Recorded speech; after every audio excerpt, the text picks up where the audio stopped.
خدایا، چه لحظه هایی که در زندگی تو را گم کردم، اما تو همیشه کنارم بودی.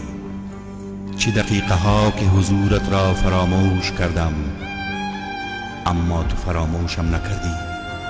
چه ساعت هایی که غرق در شادی و غرور، تو را که پشت همه کامیابی هایم بودی از یاد بردم، اما تو همیشه به یادم بودی.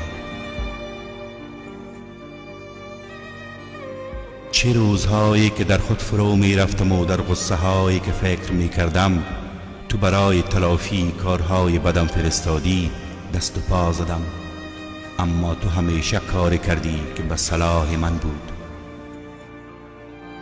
خدایا، وقتی خسته از همه جا و همه کس ناامیدانه به تو پناه آوردم، تو پناهم دادی. وقتی از آدمهای دور و برم دلم گرفت و دنیا غمهایش را برایم ارزانی کرد، تو به قلبم آرامش دادی. خدایا، تو با حضورت به خنده هایم هدف، به گریه هایم دلیل، به زندگیم امید و به نفس هایم رنگ دادی. وقتی قلبم تپید، تو همه عظمت و بزرگیت را در قلب کوچک و خسته‌ام جا دادی.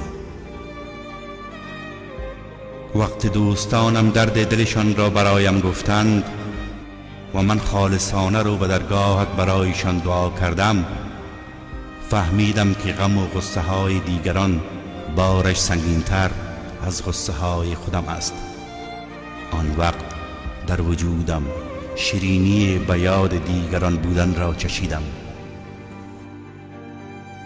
و وقتی برایم بخشیدی و از من گرفتی، فهمیدم این معادله زندگی است، نه غصه خوردن برای نداشته هایش، نه شاد بودن برای داشته ها. و وقتی به ازای نداشته ها برایم چیزهای دیگری دادی، آن وقت به بزرگی و مهربانیت بیشتر پی بردم و فهمیدم بیشتر از آنچه که هستی باید مهربان باشی.